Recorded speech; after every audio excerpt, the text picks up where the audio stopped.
outcome evaluation of existing recreational marijuana policies.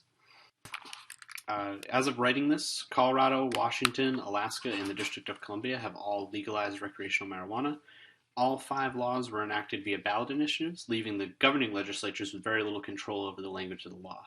However, in devising regulatory policy, these governments all set in place a means for taxing the new good, as well as systems for controlling who grows, distributes, sells, and purchases it.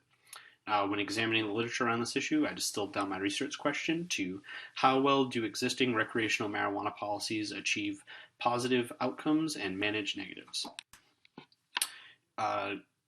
In the literature, there are a number of expected outcomes that are frequently discussed. I use these to inform what indicators I choose for my research. The potential windfall from a sin tax on marijuana was estimated by Myron to be $6.4 billion, assuming marijuana were taxed like tobacco and alcohol. More recently, some scholars have advocated for taxes on recreational marijuana in Washington, D.C. that is based on potency.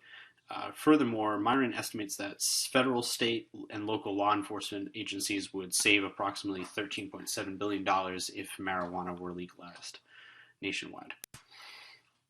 Prevalence refers to the size of the total user population despite frequency of use. When discussing methodology, Kilmer and his co-authors discuss the need for adjusting the reports for the National Survey on Drug Use and Health, or NSDUH as it's referred to in the slide. They cite the observed tendency of legal drug users to underreport their usage rates and for some to deny using altogether. As I continue with my research, I will use their work to guide me in reweighting the National Survey samples in order to develop an accurate baseline for pre-legalization prevalence. Frequency refers to the rate of a user's consumption over a given period of time. Intensity refers to the dose each user consumes each time. These understudied variables will reveal a great deal as to how full legalization of the drug impacts users' attitudes towards consumption. Obviously, one of the major goals of marijuana policy is to bring the industry out of the black market. Legitimizing marijuana usage allows governments to impose restrictions based on age, public consumption, potency, and other variables. Under prohibition, all law enforcement is focused solely on controlling the sale and consumption of the illegal drug. Lack of clear evidence to support health claims may be related to the restriction imposed on medical research with marijuana, as it is a Schedule I drug with no recognized medical value, and its research is tightly regulated by the federal government. Therefore, researchers are limited in who they can study, must rely on self-reporting from users of an illegal drug, which entails underreporting errors, and they are unable to control for all potential confounding variables. There are also limitations in terms of study length and the size of the studies. However, this does not stop advocates on either side of the discussion from presenting these findings as fact, despite limitations addressed in the study by the authors. For this reason, my research will not focus on health outcomes of recreational marijuana policy. Furthermore, my research is intended to measure the impacts of outcomes expected by policymakers and voters who approved and crafted the legislation, not to evaluate the negative or positive health effects of usage. However, since my outcomes include prevalence and intensity of usage, if these factors are found in future research to have an effect on the health of the user, then the design can be easily modified and the analysis can be updated to reflect this. I will now take you through my research design. Step 1 is determining the indicators. My research will use a series of indicators to determine how well policies are meeting these expected outcomes. First, usage rates will need to be determined. As we learn more about the health effects of marijuana consumption, these will be of more importance, but for now, they will provide a helpful check for revenue and sales numbers and give us a general idea of the impact legalization has on the size of the user base, how frequently users consume, and the average amount of marijuana consumed per user. We will also be able to track increases in underage usage through national and state level surveys of teen drug usage. Since recreational marijuana policies have all set age restrictions, illegal consumption by underage users will also be useful for determining black market activity. Second, the revenue indicator allows me to test if the projected tax income matches what was actually collected through retail and excise taxes and licensing fees. These will be compared to the regulatory costs of the overseeing agency charged with regulating the new industry, which will hopefully be accurately reported in the budget of the agency charged with doing so. This agency varies from state to state. None, as of yet, have set up a a separate regulatory agency to deal just with marijuana.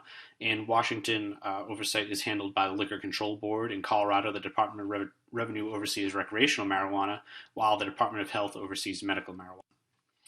This third indicator will be the most difficult to distill out since it attempts to measure a market that seeks to avoid detection. One of the major goals of legalization policy is to reduce the power of the black market. By regulating and sanctioning marijuana use, we would expect to see arrest rates for legal sales and possession reduce, as well as licensed sellers monitoring their inventory in compliance with regulations. Also critical as policy reforms continue across the country, we will be monitoring the spillover of legal marijuana into bordering states where it becomes illegal marijuana. As discussed earlier, I will most likely have to reweight the data from the National Survey of Drug Use and Health, as Kilmer and his co-authors did in their report to Washington State prior to legalization. A statistical analysis program like SPSS or STATA will be used to do this weighting and to ensure that I am reporting accurate figures on the size of the user population and their consumption range. Pre-legalization tax figures will be compiled by state and used as a baseline, as will law enforcement data. This baseline will be the original benchmark against which all future years are measured. This will allow the research to be continually updated. Other indicators can be added if they reflect some additional condition of the policy or the industry. For instance, after the first year of legalization, it would become evident how many people were employed by the industry. These figures could be important when considering the economic impact of the policy, and payroll taxes could also be added to the tax revenue. We could also examine how states regulate potency or modes of consumption if policy differences emerge. Since the goal of the research is to provide a tool for policymakers and inform the discussion of marijuana policy reform, once data has become available from a secondary source on the first year of legalization, I hope to produce an index of indicators. This requires setting the baseline year to 1 and then gauging how the following years stray from the baseline. A number greater than 1 would represent an increase of that indicator from the baseline, and a number below 1 would indicate a decrease. I hope to produce the index as a supplement to the research, in addition to the full report on the findings. A crime brief could also be produced. These supplements would allow policymakers and the public involved to debate to have an easily accessible resource for looking at the success of various policies.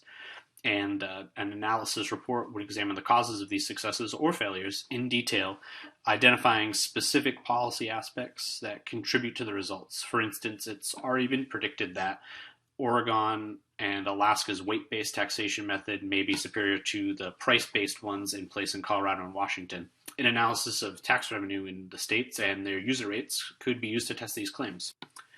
As far as limitations, since I am producing a synthesis that relies on secondary data, I'm limited both in the scope of the surveys. If they are altered in any way, I will have to reflect that in my research, and I also rely on the continued collection of the secondary data. And because we were relying on secondary data, there will always be a lag behind. It will never be accurate to the actual year. I hope that my research will be useful for policymakers considering reforming marijuana policy in their states. All of the places where marijuana has been legalized so far have seen the law come into being via ballot initiative. This limits the ability of policymakers in the policymaking process, as states have regulations against legislatures altering the language of the ballot initiatives. This allows interest groups and advocates who can raise enough money to fund a signature drive and wage a successful campaign to have the power to decide how states regulate marijuana. My hope is that this research can be used by elected officials to make thoughtful decisions about marijuana policy reform outside of the election cycle. Thank you.